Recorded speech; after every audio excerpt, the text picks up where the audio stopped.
లూకా సువార్త 7వ అధ్యాయము. ఆయన తన మాటలన్నీ ప్రజలకు సంపూర్తిగా వినిపించిన తరువాత కపెర్నహూములోనికి వచ్చెను. ఒక శతాధిపతికి ప్రియుడైన దాసుడొకడు రోగి చావ సిద్ధమై ఉండెను. శతాధిపతి యేసును గురించి విని ఆయన వచ్చి తన దాసుని స్వస్థపరచవలనని ఆయనను వేడుకొనుటకు యూదుల పెద్దలను ఆయన ఎదుకు పంపారు. వారు యేసునొద్దకు వచ్చి, నీ వలన ఈ మేలు పొందుటకు అతడు యోగ్యుడు. అతడు మన జనులను ప్రేమించి మనకు సమాజ మందిరము తానే కట్టించినని ఆయనతో చెప్పి మిక్కిలి బతిమాలుకొనిరి. కావున యేసు వారితో కూడా వెళ్ళాను. ఆయన ఇంటి దగ్గరకు వచ్చినప్పుడు శతాధిపతి తన స్నేహితులను చూచి, మీరు ఆయన ఎదుకు వెళ్ళి, ప్రభువా, శ్రమ పుచ్చుకొనవద్దు, నీవు నా ఇంటిలోనికి వచ్చుటకు నేను పాత్రుడను కాను, అందుచేత నీ ఎదుకు వచ్చుటకు పాత్రుడనని నేను ఎంచుకొనలేదు. అయితే మాట మాత్రము సెలవేము, అప్పుడు నా దాసుడు స్వస్థపరచబడను. నేను సహా అధికారములకు లోబడిన వాడను.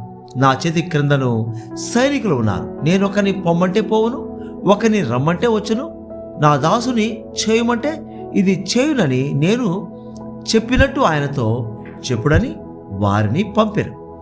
యేసు ఈ మాటలు విని అతని గూర్చి ఆశ్చర్యపడి తన వెంట వచ్చుచున్న జనసమూహం వైపు తిరిగి, ఇశ్రాయేలులోనైనను ఇంత గొప్ప విశ్వాసము నేను చూడలేదని మీతో చెప్పుచున్నాను. నేను పంపబడిన వారు ఇంటికి తిరిగి వచ్చి ఆ దాసుడు స్వస్థుడై ఉండుట కనుగొనిరి. వెంటనే ఆయన నాయీనను ఒక ఊరికి వెళ్ళుచుండగా ఆయన శిష్యులను బహుజన సమూహమును ఆయనతో కూడా వెళ్ళుచుండరి. ఆయన ఆ ఊరి గవిని యొద్దకు వచ్చినప్పుడు చనిపోయిన ఒకడు వెలుపలికి మోసుకొని పోబడుచుండెను. అతని తల్లికి అతడొక్కడే కుమారుడు, ఆమె విధవరాలు. ఆ ఊరి జనులు అనేకులు ఆమెతో కూడా ఉండిరి. ప్రభువు ఆమెను చూచి ఆమె యందు కనికరపడి ఏడవవద్దని ఆమెతో చెప్పి దగ్గరకు వచ్చి పాడెను ముట్టగా మోయిచున్నవారు నిలిచిరి. ఆయన, చిన్నవాడ, లెమ్మనితో చెప్పుచున్నాననగా ఆ చనిపోయిన వాడు లేచి కూర్చుండి మాటలాడసాగాను. ఆయన అతనిని అతని తల్లికి అప్పగించెను. అందరూ భయాక్రాంతులై, మనలో గొప్ప ప్రవక్త బయలుదేరి ఉన్నాడనియు, దేవుడు తన ప్రజలకు దర్శనం అనుగ్రహించి ఉన్నాడనియు దేవుని మహిమపరచని. ఆయనను గూర్చిన ఈ సమాచారము యూదయ ఎందంతటను చుట్టుపట్ల ప్రదేశమందంతటను వ్యాపించెను. యోహాను శిష్యులు ఈ సంగతులన్నీ అతనికి తెలియజేసిరి. అంతటా యోహాను తన శిష్యులలో 2 పిలిచి, రాబోవాడవు నీవేనా, మేము మరొకని కొరకు కనిపెట్టవలెనా అని అడుగుటకు వారిని ప్రభువునొద్దకు పంపెను. ఆ మనుషులు ఆయన ఎద్దుకు వచ్చి, రాబోవాడవు నీవేనా, లేక మరొకని కొరకు మేము కనిపెట్టవలెనా అని అడుగుటకు బాప్తిస్మం ఇచ్చి యోహాను మమ్మను నీ ఎద్దుకు పంపినని చెప్పిరి. ఆ గడియలోనే ఆయన రోగములను, బాధలను, అపవిత్రాత్మలను గల అనేకులను స్వస్థపరిచి చాలామంది గురుటి వారికి చూపు దయచేశాను. అప్పుడు ఆయన, మీరు వెళ్ళి కన్న వాటిని, విన్న వాటిని యోహానుకు తెలుపుడి. గురుడివారు చూపు పొందుచున్నారు, కుంటివారు నడుచుచున్నారు, కుష్ఠరోగులు శుద్ధులగుచున్నారు, చెవిటివారు వినుచున్నారు, చనిపోయిన వారు లేపబడుచున్నారు, బీదలకు సువార్త ప్రకటింపబడుచున్నది. నా విషయమై అభ్యంతర పడని వాడు ధన్యుడని వారికి ఉత్తరం ఇచ్చారు. యోహాను దూతలు వెళ్ళిన తరువాత ఆయన యోహానును గురించి జన సమూహములతో ఇలాగూ చెప్పసాగాను. మీరేమి చూచుటకు అరణ్యములోనికి వెళ్ళితిరి? గాలికి కదులుచున్న రెల్లునా? మరేమి చూడ వెళ్ళితిరి? సన్నపు బట్టలు ధరించుకొనిన వారినా? ఇదిగో, ప్రశస్త వస్త్రములు ధరించుకొని సుఖముగా జీవించువారు రాజగృహములలో ఉందరు. అయితే మరేమి చూడ వెళ్ళితిరి? ప్రవక్తనా? అవును గాని ప్రవక్త కంటే గొప్పవాణ్ణినని మీతో చెప్పుచున్నాను. ఇదిగో, నేను నా దూతను నీకు ముందుగా పంపుచున్నాను. అతడు నీ ముందర నీ మార్గము సిద్ధపరచును అని ఎవరిని గూర్చి వ్రాయబడినో అతడే ఈ యోహాను. స్త్రీలు కనిన వారిలో యోహాను కంటే గొప్పవాడు ఎవడనూ లేడు. అయినను దేవుని రాజ్యములో అల్పుడైన వాడు అతని కంటే గొప్పవాడని మీతో చెప్పుచున్నాను. ప్రజలందరూ సుంకరులను యోహాను బోధ విని అతడిచ్చిన బాప్తిజము పొందిన వారై దేవుడు న్యాయవంతుడని ఒప్పుకొనిరి గాని పరిసయ్యులను ధర్మశాస్త్రోపదేశకులను అతని చేత బాప్తిజము పొందక తమ విషయమైన దేవుని సంకల్పమును నిరాకరించిరి. కాబట్టి ఈ తరము మనుషులను నేను దేనితో పోల్చుదును? వారు దేనిని పోలి ఉన్నారు? సంత వీధులలో కూర్చుండి ఉండి మీకు పిల్లనగ్రోవి ఊదితిమి గాని మీరు నాట్యమాడరైతిరి, ప్రలాపించితిమి గాని మీరు ఏడవరైతిరి అని ఒకరితో ఒకరు చెప్పుకొని పిలుపులాట లాడుకొను పిల్లకాయలను పోలి ఉన్నారు. బాప్తిస్మమిచ్చు యోహాను రొట్టె తినకయు ద్రాక్షసము త్రాగకయు వచ్చెను గనుక వీడు దయ్యమ పట్టిన వాడని మీరు అనుచున్నారు. మనుష్య కుమారుడు తినుచును త్రాగుచును వచ్చెను గనుక మీరు ఇదిగో వీడు తిండిపోతును మద్యపానీయు సుంకరులకును పాపులకును స్నేహితులను అనుచున్నారు. అయినను జ్ఞానమని దాని సంబంధులందరినీ బట్టి తీర్పు పొందున నేను. పరిసయ్యులలో ఒకడు తనతో కూడా భోజనము చేయవలెనని ఆయన అడిగాను. ఆయన పరిసయ్యుని ఇంటికి వెళ్ళి భోజన పంక్తిని కూర్చుండగా ఆ ఊరిలో ఉన్న పాపాత్మురాలైన ఒక స్త్రీ యేసు పరిసయ్యుని ఇంట భోజనమునకు కూర్చున్నాడని తెలుసుకొని యొక్క బుడ్డీలో అతడు తీసుకొని వచ్చి వెనుక తట్టు ఆయన పాదముల యొద్ద నిలువబడి ఏడ్చుచు కన్నీళ్లతో ఆయన పాదములను తడిపి తన తల వెంట్రుకలతో తుడిచి ఆయన పాదములను ముద్దు పెట్టుకొని ఆ అత్తరు వాటికి పూసెను. ఆయనను పిలిచిన పరిసయ్యుడు అది చూచి ఆయన ప్రవక్తైన ఎడల తను ముట్టుకొనిన ఈ స్త్రీ ఎవతియో ఎటువంటిదో ఎరిగి ఉండెను, ఇది పాపాత్మురాలు అని తనలో తాను అనుకొనెను. అందుకు యేసు, సీమోను నీతో ఒక మాట చెప్పవలని ఉన్నానని అతనితో అనగా అతడు బోధకుడా చెప్పుమనెను. అప్పుడు యేసు, అప్పు ఇచ్చు ఒకనికి 2 రుణస్థులుండరి. వారిలో ఒకడు 500 దేనారములను మరి ఒకడు 50 దేనారములను అచ్చియుండెని. అప్పు తీర్చుటకు వారి యొద్ద ఏమీ లేకపోయాను గనుక అతడు వారిద్దరిని క్షమించను. కాబట్టి వీరు ఎవడు అతని ఎక్కువగా ప్రేమించనో చెప్పుమని అడిగాను. అందుకు సీమోను, అతడు ఎవరికి ఎక్కువ క్షమించనో వాడే అని నాకు తోచుచున్నదని చెప్పగా ఆయన, నీవు సరిగా యోచించితివని అతనితో చెప్పి ఆ స్త్రీ వైపు తిరిగి సీమోనుతో ఇట్లా, నేను ఈ స్త్రీని చూచుచున్నానే, నేను నీ ఇంటిలోనికి రాగా నీవు నా పాదములకు నీళ్ళియ్యలేదు గాని ఈమె తన కన్నీళ్లతో నా పాదములను తడిపి తన తల వెంట్రుకలతో తుడిచెను. నీవు నన్ను ముద్దు పెట్టుకొనలేదు గాని నేను లోపలికి వచ్చినప్పటి నుండి ఈమె నా పాదములు ముద్దు పెట్టుకునటం మానలేదు. నీవు నూనెతో నా తల అంటలేదు గాని ఈమె నా పాదములకు అత్తరు పూసెను. ఆమె విస్తారముగా ప్రేమించను గనుక ఆమెకు విస్తార పాపములు క్షమింపబడినని నీతో చెప్పుచున్నాను. ఎవరికి కొంచెముగా క్షమింపబడునో వాడు కొంచెముగా ప్రేమించునని చెప్పి నీ పాపములు క్షమింపబడి ఉన్నవి అని ఆమెతో అనెను. అప్పుడు ఆయనతో కూడా భోజన పంక్తిని కూర్చుండిన వారు పాపములు క్షమించుచున్న ఇతడెవడని తమలో తాము అనుకొనసాగిరి. అందుకైన నీ విశ్వాసం నిన్ను రక్షించెను, సమాధానం గలదానవై వెళ్ళుమని ఆ స్త్రీతో చెప్పాను. లూకా సువార్త 8వ అధ్యాయం. వెంటనే ఆయన దేవుని రాజ్య సువార్తను తెలుపుచు ప్రకటించుచు ప్రతి పట్టణములోను ప్రతి గ్రామములోను సంచారము చేయుచుండగా 12 మంది శిష్యులను, అపవిత్రాత్మలను, వ్యాధులను పోగొట్టబడిన కొందరు స్త్రీలను అనగా 7 దెయ్యములు వదిలిపోయిన మగ్దలేన అనబడిన మరియయు, హేరోదు యొక్క గృహ నిర్వాహకుడగు కూజా భార్యయగు యోహన్నయు, సూసన్నయు ఆయనతో కూడా ఉండిరి. వీరును ఇతరుల అనేకులను తమకు కలిగిన ఆశతో వారికి ఉపచారము చేయుచూ వచ్చిరి. బహుజన సమూహము కూడి ప్రతి పట్టణము నుండి ఆయన ఎదుకు వచ్చుచుండగా ఆయన ఉపమాన రీతిగా ఇట్లా, నేను విత్తువాడు తన విత్తనములు విత్తుటకు బయలుదేరాను. వాడు విత్తుచుండగా కొన్ని విత్తనములు త్రోవ ప్రక్కను పడి త్రొక్కబడెను గనుక ఆకాశ పక్షులు వాటిని మింగివేశాను. మరికొన్ని రాతి నేలను పడి మొలిచి చెమ్మలేనందున ఎండిపోయాను. మరికొన్ని ముండ్ల పొదల నడుమ పడెను. ముండ్ల పొదలు వాటితో మొలిచి వాటిని నడచివేశాను. మరికొన్ని మంచి నేలను పడెను, అవి మొలిచి నూరంతలుగా ఫలించాను. నేను ఈ మాటలు పలుకుచు వినుడుకు చెవులు గలవాడు వినుగాక అని బిగ్గరగా చెప్పాను.